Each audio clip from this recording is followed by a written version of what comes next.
Today we have a great panel here for you all.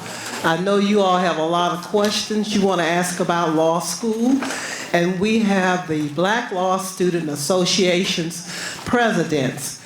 They are the presidents from the Northeast region. They will give you some tips and strategy on how to survive in law school. So we're going to change the format a little bit. First of all, I'm Shirley Jefferson. I'm the Associate Dean for Student Affairs and Diversity at Vermont Law School. I'm also a law school professor. I was the second Black woman to graduate from Vermont Law School and the third Black person to graduate from that law school. I'm originally from Selma, Alabama. I grew up in segregation, marched with Dr. King, remember Bloody Sunday, integrated my high school at 17.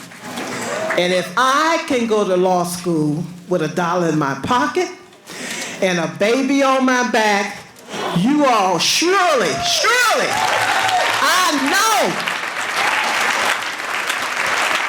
I know you can do it, and don't you let anybody tell you that you can't.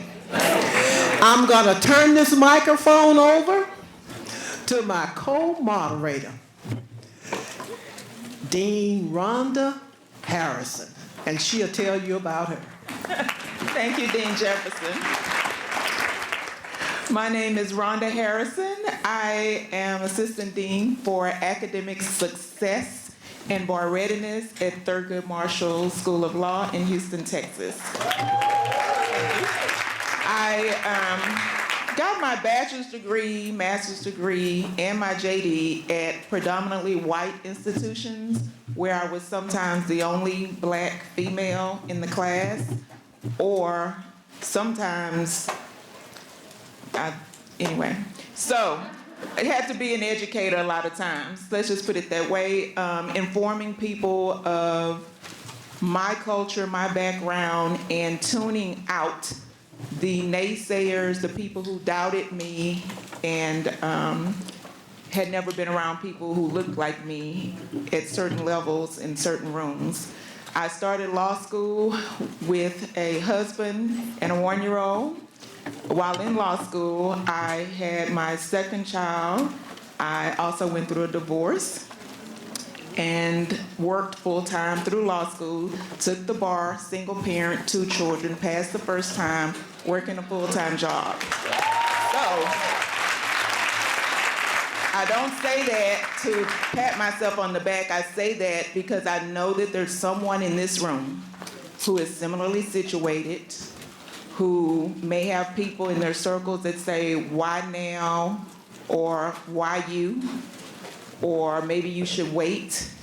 Someone who may love you and think that they're being encouraging by discouraging you from pursuing your dreams. But like Dean Jefferson, I say, if I can do it, you can do it. And in law school, my theme song was 50 Cent, if I can't do it, it can't be done. So, with that being said, we want our Black Law Student Association presidents who are campus leaders on their campuses to introduce themselves, give you something that's unique about them that may resonate with some of you in the room.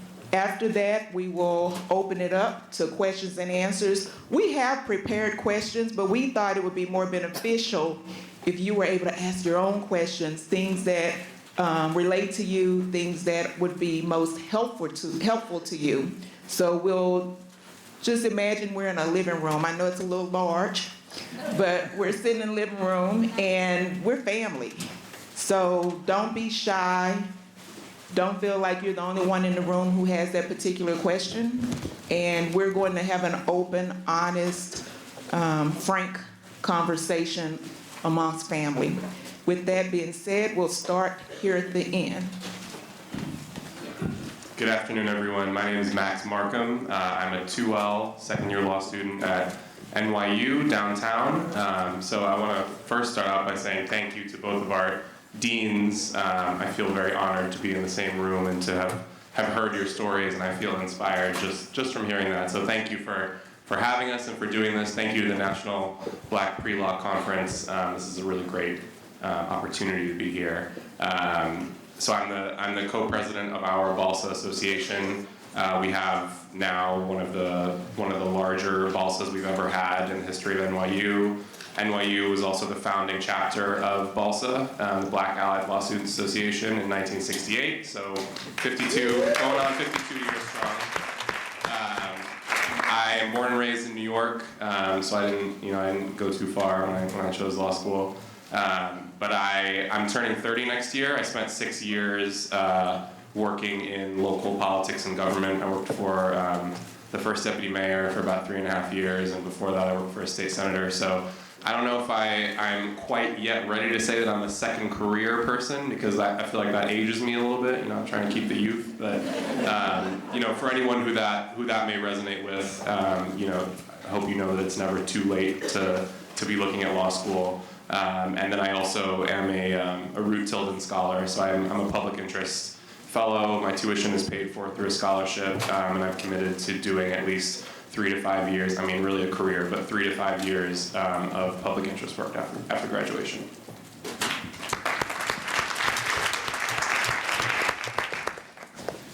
Hello, my name is Emmanuel Fizeme, and I am a 2L. I go to Hofstra Law School. I am the BOSA president, and basically my trip to law school is a little complicated because I never really envisioned even going to law school. Initially, I was just a business major. I went to Florida State University, and originally I'm from Miami, so that was the school I wanted to go to. And all I did after I graduated, I took the LSAT the first time, thought I was just a good test taker. It did not work out well. And then I worked a 1.5 years in finance. I worked with Ford Motor Credit Company, and basically they had me doing things that I felt like weren't what I wanted to do. I felt like it wasn't my passion, and I felt like it wasn't meaningful enough for me. So I decided to take another chance at the LSAT, and I was lucky enough to get a scholarship to Hofstra Law, and I basically drove my car all the way from Miami up to New York as soon as I found out.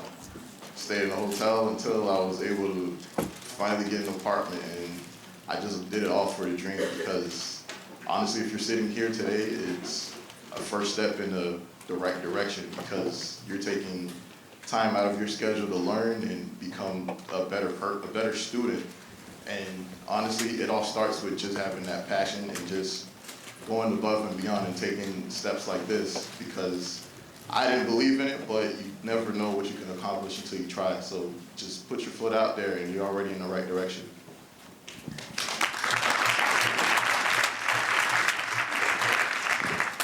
Hello, everyone. My name is Chizoba Yukairo. I am president of Columbia's BALSA chapter, and I'm a second-year student here. For me, coming to law school, it's been a dream of mine since I was pretty young, and I've looked up to a lot of really powerful attorneys that have shifted the law in this country. So it's been a dream, but I wanted to come straight through from undergrad. I went to Wake Forest University in North Carolina, and senior year, I couldn't get it together to take the LSAT. I thought that is a test that you can just take without studying for it. That's not true. You can't cram it. It's like learning an instrument. You have to really put the time in.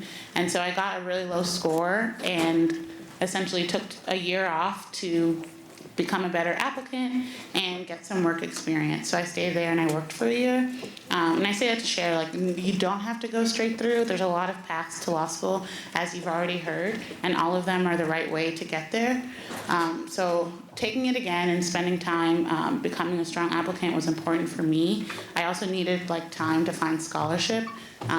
All of my family pretty much lives in Nigeria, and so being first-gen American and not having financial resources in the States meant that I needed to be a little more diligent in picking schools, finding programs and scholarships that could support me throughout. So if you want to take time off or are thinking about other things that might impact you during law school, feel free to do that and don't think that you have to go straight through.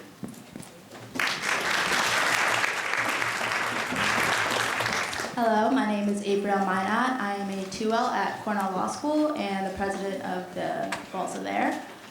So my journey, I did go straight through. I knew I wanted to go to law school since I was born, basically. Both of my parents are attorneys, so the law has been in my life literally since I was born.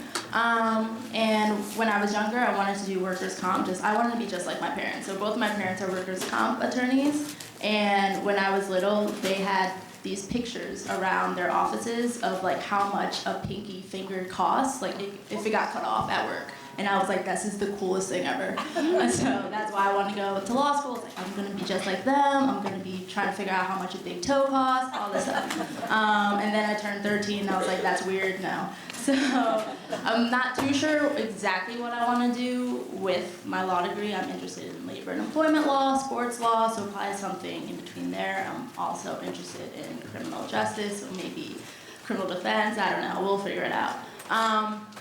So yeah, for everyone who's thinking of going straight through, I can definitely answer questions about that. And I'm also, just side note, a terrible standardized test taker, so if you're struggling with the LSAT, I understand. But yeah, that's me. Hi everyone, my name is Tatiana Lang. I'm the BALSA president at Seton Hall Law School in Newark, New Jersey. Just a few, train rides away from here. So my journey to law school, I went to undergrad at American University in DC, but I'm from New Jersey originally, so I decided to come back home. I didn't really know I was going to go to law school. I was a community organizer for a year after law school. But I was organizing in 2016, and I decided to stop doing that after November 2016. So I had already taken the LSAT, so I applied to law school, and I am here, and I'm really happy with my choice. Not only am I the BALSA president, but I'm also currently the editor-in-chief of the Seton Hall Law Review, and quite involved otherwise. So I'm pretty involved in lots of things. I hope to continue to give back to the communities of which I'm a part after law school, and do social justice-oriented lawyering. So any questions about that, I'd be happy to answer. Good afternoon, everybody. I'm Olly Campbell, president of the Association of Black Law Students at Rutgers Newark, the second, right? Okay, so right down the street. Oftentimes referred to as the People's Electric Law School in the aftermath of the 68 rebellion in Newark. I'm from Spotsylvania County, Virginia, which is about an hour south of Washington, D.C. I went to the University of Virginia for undergrad. I took an unconventional path to law school. I went into academia. I have a PhD in Afro-American Studies from the University of Massachusetts, the W.B. Du Bois Department there.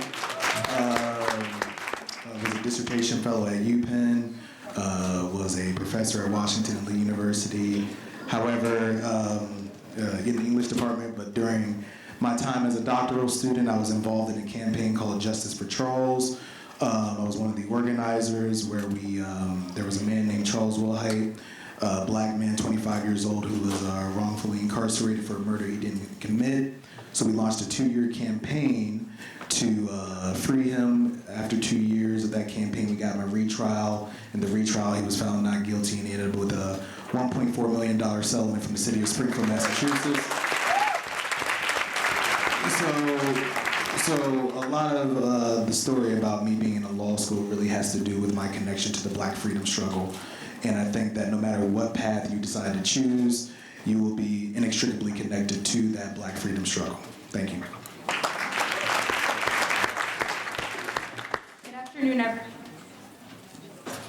Good afternoon, everyone. My name is Michelle Jackson. I am a third-year law student at Brooklyn Law School, and I am the president of our BALSA chapter there. Much like my other colleagues and peers, I also took a little bit of time off before going to law school. I was working on my undergraduate thesis about Black women. I was also working to save up some money, and I wanted to give myself a lot of time to study for the LSAT because I get a lot of testing anxiety still to this day. So I knew I wanted to give myself ample time to feel prepared. Once I graduate, I will be the only person in my family to have any type of professional degree.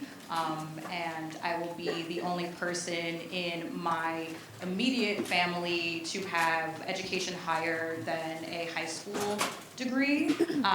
So I'm really excited. I'm happy to almost be graduating as a 3L. I've had a great journey so far.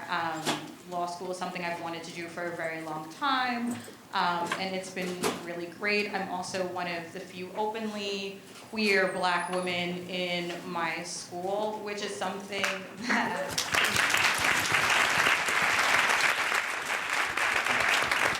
and it's been just amazing, to feel support from the people within my community at Brooklyn Law School, but I'm also very excited to graduate. Hi everyone, my name is Giorgia Saki and I'm from the Bronx, but I'm in Albany Law School and I'm a 3L and I am the president of Black Law Students Association there. I actually knew I wanted to go to law school from a very young age, and I remember Googling bar questions. I don't know why, but I thought I'd get them right and I didn't. I had no idea what it was, what I was even reading, but I think that you guys are, like a few people have said, you guys are already doing big things by being here today, because I didn't even go to anything like this when I was an undergrad. Even though I knew from a very young age that I wanted to go to law school, I wasn't as proactive as you guys are, so you guys should be really proud of yourselves. And we're all here to answer any questions you might have, and we're excited to share our experiences. Good afternoon, everybody. My name is Romulans Albert, and I'm a 3L at St. John's University School of Law, and I'm the president there. Oh, we got one. It's good. Yeah, so unlike most of the people on this panel, I wasn't entirely sold on law school. I was always told I should be a lawyer, but in hindsight, that just probably meant, I was very argumentative and I talked too much. Yeah, so I went to college to be an actuary because I thought I was good at math. Because I was good at math in high school. I went to school in Brooklyn. And you got one. 2. 3. So, yeah, I went to school in Brooklyn, and I guess how the school system works in New York City. They don't really prepare you as well as they should. So while I'm getting easy hundreds, I guess I was not being prepared for college. So when I got to college, math was not the same, and I was not as good as I thought I was. So I switched up and I thought to myself, okay, so what else do I want to do? And I knew I wanted to help people. So I was like, how do I go about that? I'm like, I guess law school would work. I could work in criminal law, keep people out of jail. And so I graduated and took a year off, worked for a bit. And then I decided, so I went to law school, I applied, and I got into St. John's.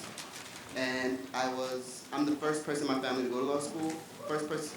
Second person I know personally to go to law school, and I know 0 lawyers. So law school is the thing that introduced me to lawyers. So I had to kind of go in and try to navigate the waters kind of alone, except for my Balsa chapter.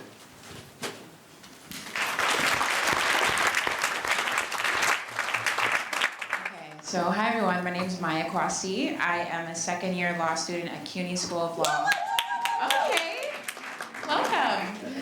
CUNY is a little bit different, CUNY Law School, because it's focused on public interest law as opposed to other law schools that have a public interest, I want to say, option.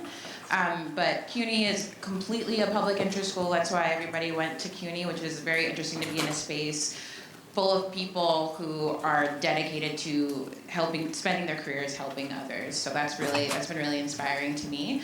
I had a little bit of an unconventional path, but based on hearing everybody here, it doesn't really sound that unconventional. I took 3 years off in between undergrad. Before I went to law school, I went to Penn State for undergrad. Okay, a few people. Okay, we are. Okay. But yeah, so during that gap, I knew that I wanted to take the LSAT, but I also knew that I wasn't a great standardized test taker, so I tried to study by myself for a while. I recommend that if you're not a good standardized test taker, to absolutely not study by yourself. Do a course, study with others, do something like that. I also want to say about the LSAT, because nobody told me, but I think it's important to tell you all that if you don't feel like you're a good standardized test taker, just remember that the LSAT is a barrier on purpose to prevent people from entering this traditional field. In the same way that the MCAT is a barrier to prevent people from becoming doctors, the goal is to prevent you from becoming an attorney. But you can do it anyway, because we're doing it. And you're already in this room, which means that even if you don't get the highest score that you want to get, you still deserve to be an attorney. So I think that that's something that I really want you all to keep in mind, because I think if somebody would have told me that, the fact that I was breaking all of my bones and sweating and trying my hardest to get such a mediocre score wouldn't have felt so defeating. But I still applied, and I'm so grateful to be here, and I'm so grateful that I had the opportunity to be the president of the Black Law Student Association at CUNY Law, and then I'm also, because I do too much and I'm spread too thin, I'm also a student editor for Law Review, and also a second-year representative for student government. So if you're an overachiever, talk to me.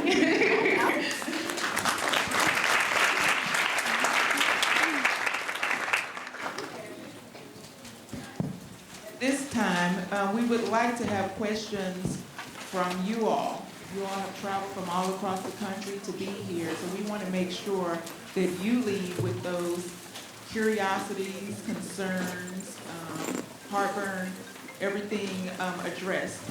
So if you'll just raise your hand, I'll be on this side of the room, and Dean Jefferson will be on that side, and we'll try to get to you. The mics turn on. They should turn on. Oh, okay. Well, we might just want to run up and down the aisles anyway.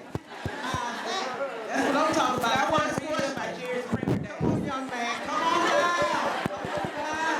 Here we go. Greetings, everybody. How y'all doing? Kobe Thornton from Prairie View A&M University. I support PV, you know, PV. You know. So I basically just wanted to ask the panel, so knowing that you're going into the field of law and being at law schools that are not like, I know I come from HBCU, so I'm just used to being around black people. Like I'm used to being around, like, surrounded by a majority black people. How is it being out of, I'm not sure if that would be your comfort zone, but your comfort zone? And how is it, like, with, I would say, competitiveness-wise? Like, is Balsa, like, are they actually assisting you guys? Like, do you guys work together? Or is it like, is it still competitive within your group as well? That was a loaded question. Maybe you all can give them a flavor of it. Okay. Well, like I said earlier, I went in not knowing anything about anything. You know, like a lot of stuff I learned was from my BOSA, and the older ones were able to help me out to be able to navigate towards the law school. And as I stand, like, as the current president now, it's my e-board's goal and my e-board's, like, you know, missions pretty much to help out the ones coming in, so that way they know they're not alone. We're there for them, like, at all times. They have questions, we give out our number, we're there through email. Even when we see them sitting around, we'll go up to them and we'll say, hey, how are you feeling today? Not how's class, but like, how are you? You know, because class is important, yes, but your mental health is important too. Mm-hmm. And you know, a lot of people come from all over the country to come to school here, and they cut ties. Well, they don't cut ties, like, you know, they leave their families. So we got to fill that role and show them that they're not alone. If that is the question. Yeah,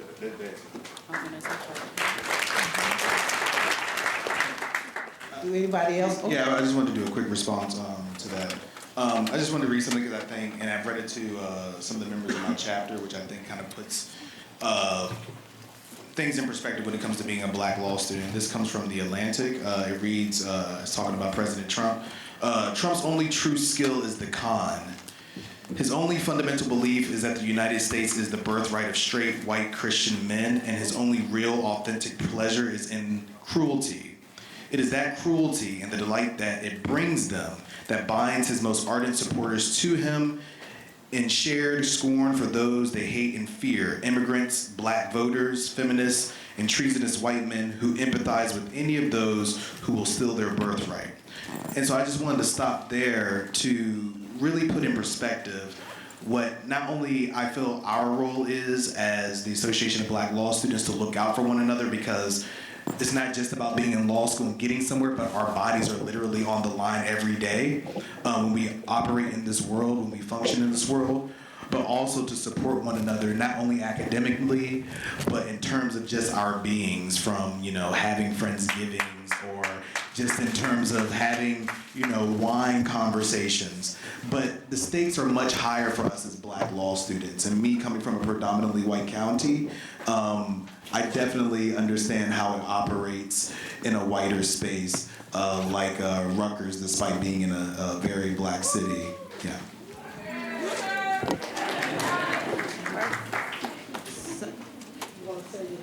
Okay.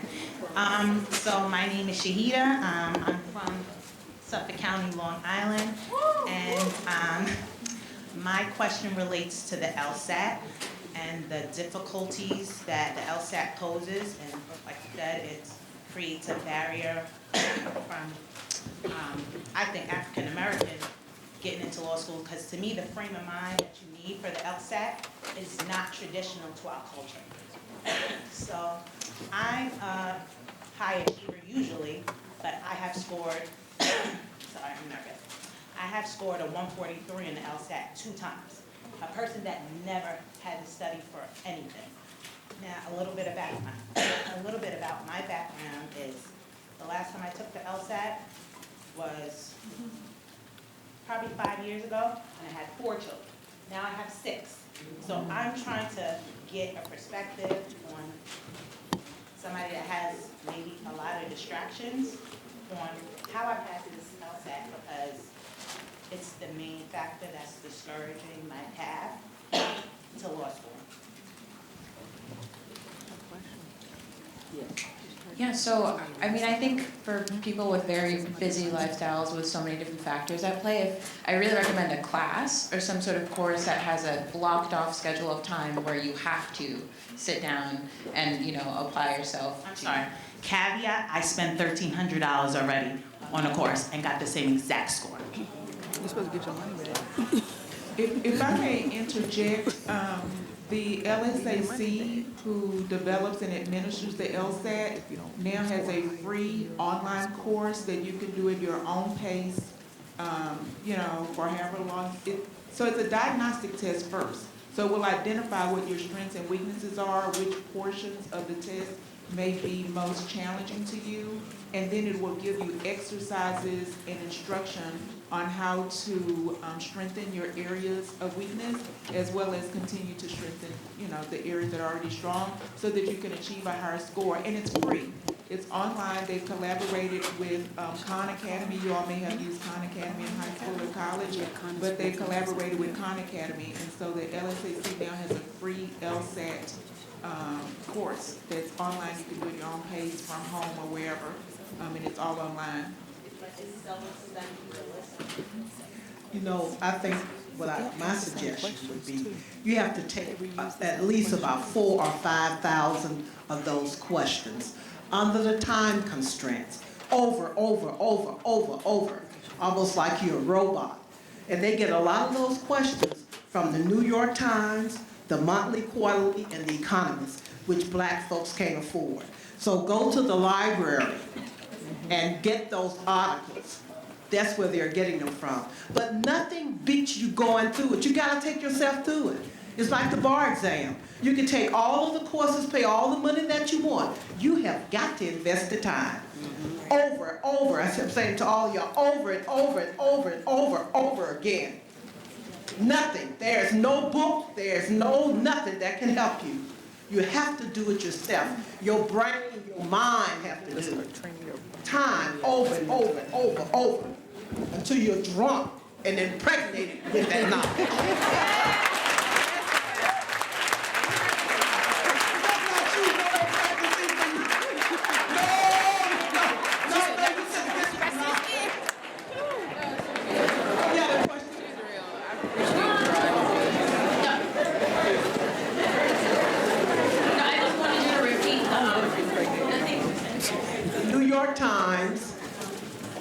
the monthly, quarterly, and the economist. They get a lot of, because I asked the LSAT whether they get those questions from, and that's what they use. Okay, I have a question. You got some folks on your side? Economists and the fourth. Yes. I need right now. How y'all doing? My name is Lowell. I'm from Dallas, Texas, and I go to Georgetown University. So my question is, I know the 1L is usually a really difficult year. So so in terms of like keeping yourself grounded and kind of persevering through those types of circumstances, I know undergraduate transition to graduate is a whole different experience. And so if y'all could give advice and input on what y'all utilize to help get through that 1L, it would be pretty appreciated. Yeah, that's a good question, and I don't know what your circumstances are as you're coming into law school. Obviously, I said I worked for a little bit of time, so I think that kind of helped, and I imagine folks would agree. Having professional experience certainly helps put 1L into perspective. But then to my brother's earlier question about transitioning into a space that is not predominantly black. As soon as I got to, even before I got to campus, Balsa folks were the ones who were reaching out to me. Balsa was the organization that helped me get through 1L. I'll just say that, right? Like having people who looked like me, who shared my interests, who shared my lived experiences, being able to connect with those kinds of folks, albeit not a ton of them. Like I wish we were all 100% part of Balsa in the school, but having that community was such a great support system.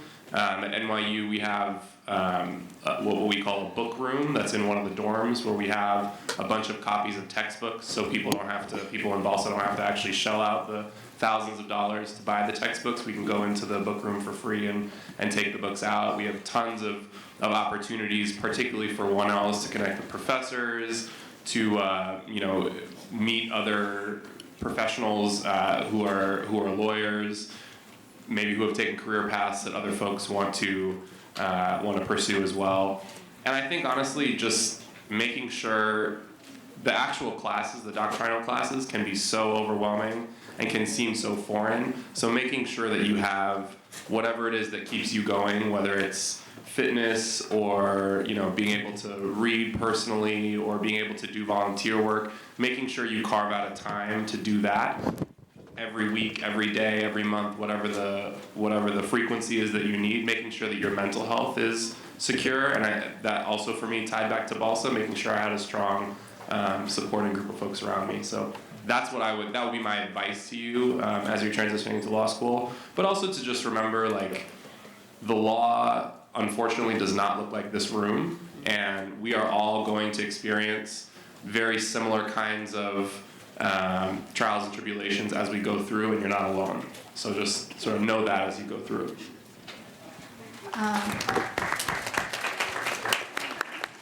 As someone who went straight through, it was definitely, I don't want to say a culture shock because it wasn't a culture shock, but there was a learning curve for sure. And so I go to Cornell Law School and I went to Cornell undergrad.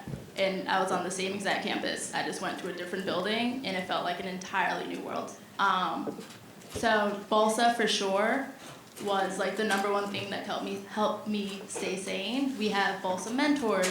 There's a Balsa outline bank. They tell you which professors do like which exams, all these different things. So Balsa for sure. Like I hope everyone, once you get into law school, because everyone will, join Balsa.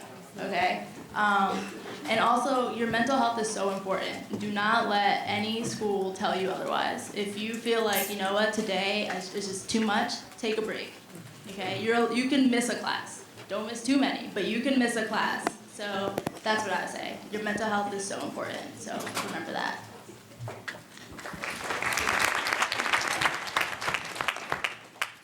Hello, my name is Petrella Lawrence. I'm from Jamaica, and I'm not sure if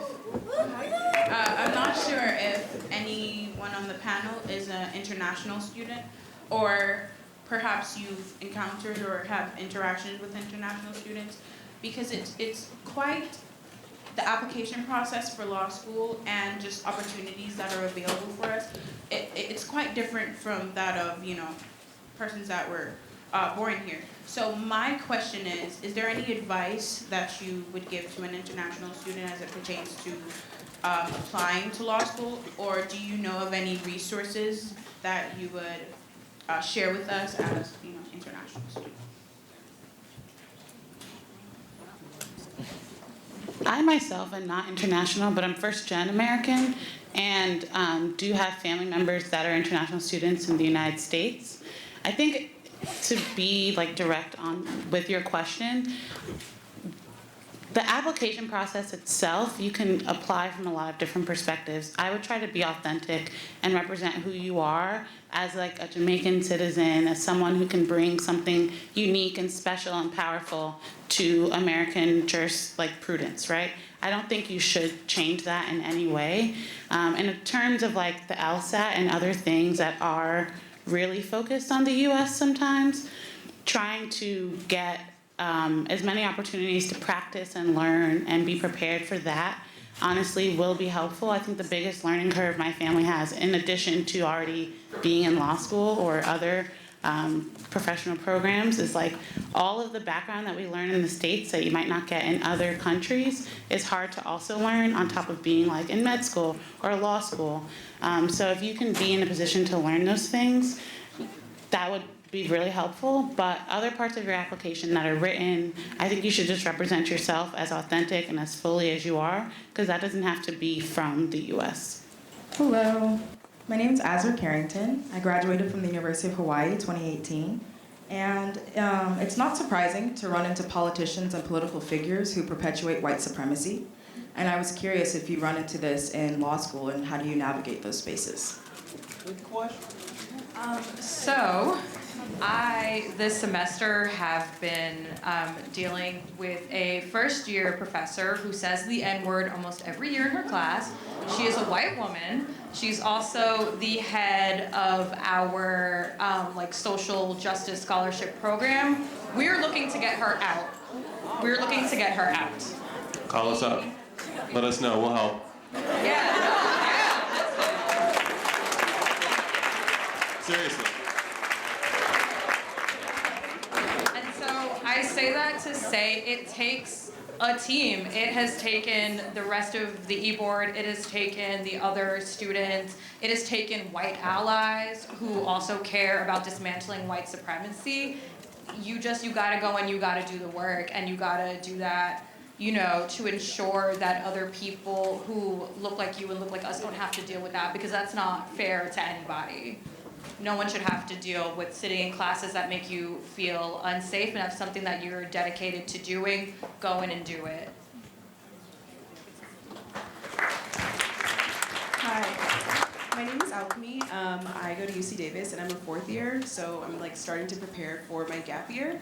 And I was just wondering how you all navigated through getting jobs, because a lot of the legal jobs require experience. Thank you. So how did you go about doing that before you got to law school?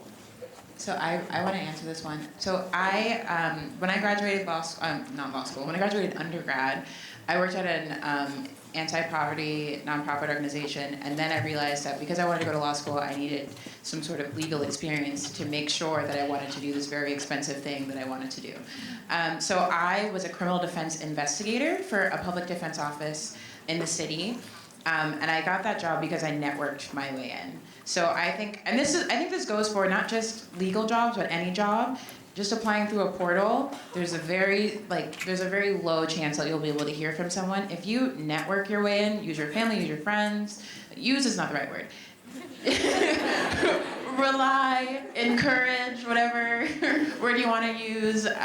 To sort of find your way in. This is also an excellent space for you to network. There's so many different people here who are in the legal field in one way or another that can help you, find that door so that you can open it. So I recommend networking heavily. I want to quickly add, you do not have to get a legal job to be better prepared for law school. I think what you should do is get a job that you're interested in and do it well so that you have strong recommendations, good experience. You can take any path and get to law school. Since we're sharing the wealth, another way to get affordable LSAT prep is maybe consider being a brand ambassador for one of the LSAT prep companies. I got free law school prep because of that, and also, it's my job. It was my job, so I also got paid. So consider doing that. But my question is, and thank you all for being here. when considering to do a joint degree program in law school, would you guys say that that is basically an advantage or a disadvantage? I've heard a mix of both. Some people say it's irrelevant because JD, you can do so much with it, but if you're highly interested, maybe do it. I'm highly interested in things like public policy, but also business, but I'm also highly interested in not being in massive debt. So I'm kind of on the fence on that. Yeah, I was, before I chose law school, I was deciding whether I wanted to do an MPA, MPP, a JD, or a joint. And for me, the sort of distinguishing factor was many of the jobs that a policy degree would prepare you for, you can do without the policy degree. You can't be a lawyer without a JD, right? It's like, it is a vocational training in that sense. So I think what you need to do, just briefly, is kind of evaluate what you want to do with your life and with your degrees, and if that's something that would be severely or significantly impacted by not having the degree, then you should go get the degree. But if you can find a way to hustle or put whatever it is you have together to get where you want to go without the degree, you can do it. And if at some point you decide, actually I do need the degree, it's never too late.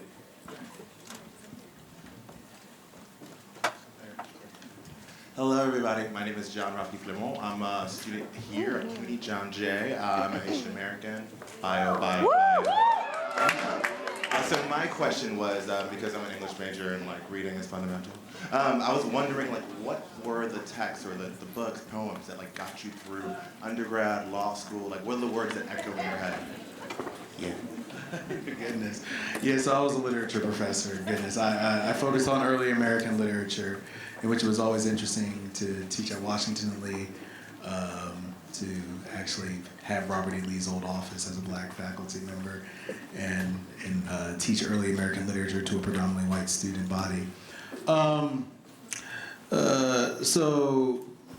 think the poem that always stuck with me was Langston Hughes' Dreams, hold fast to dreams, for when dreams die, life is like a broken winged bird that cannot fly. Hold fast the dream, for when dreams go, life is a barren field covered with snow. So you always just hold on to the dreams that mean something to you, and if law school is in fact your dream, pursue it and hold on to it. Yeah. Good afternoon. My name is Glen Carter. I'm a current resident of New York City, and I am considered a non-traditional aspiring lawyer.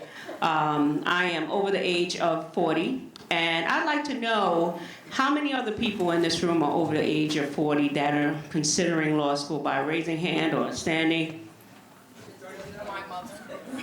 All right. So I would like to jump in with the others that are in the room. The BOSA. I think it's important for us not to also have mentors, but also younger mentors as well, because we stand in a very peculiar place of wanting to move ahead, but also acknowledging some of our potential setbacks as far as technology and how fast things are moving, that we have that dual access to moving forward and grabbing a hold of the fresh knowledge that you all have to help this journey, because we all need each other hand in hand to fight against all of the systems that are oppressing us. And so I want to know from you all, within your organization, do you have older people that you mentor, or is it just your age group? So Seton Hall has a weekend program. So our weekend program has a lot of non-traditional students, and our BALSA chapter, so the way our mentorship program works is 3L to 1L, so it doesn't matter what age you are, it's just your experience in law school, and we also have alumni, so alumni mentor current students, so it has nothing at all to do with age, it's just who has had the experience, who can help the next person. So whatever school you go to, a lot of schools have evening programs. So I know it's more common now for non-traditional law students to find a good program. And BALSAs, I can speak for everyone, are always welcome to have members, no matter where they come from, so. And with that being said, I'd like to thank all of you for not only being present for yourselves and pursuing your passion for becoming a law student, but also being involved and engaged in our session this afternoon. This was wonderful. I know there are a few of you who did not get your questions answered, and I'm sure our law school panelists will make themselves available after we conclude, but in order to get back on schedule, we are going to end now, and on behalf of myself, Dean Jefferson, our magnificent BALSA chapter presidents, we want to thank you all for coming, and I want to personally thank each of you for participating and being such great panelists. Thank you.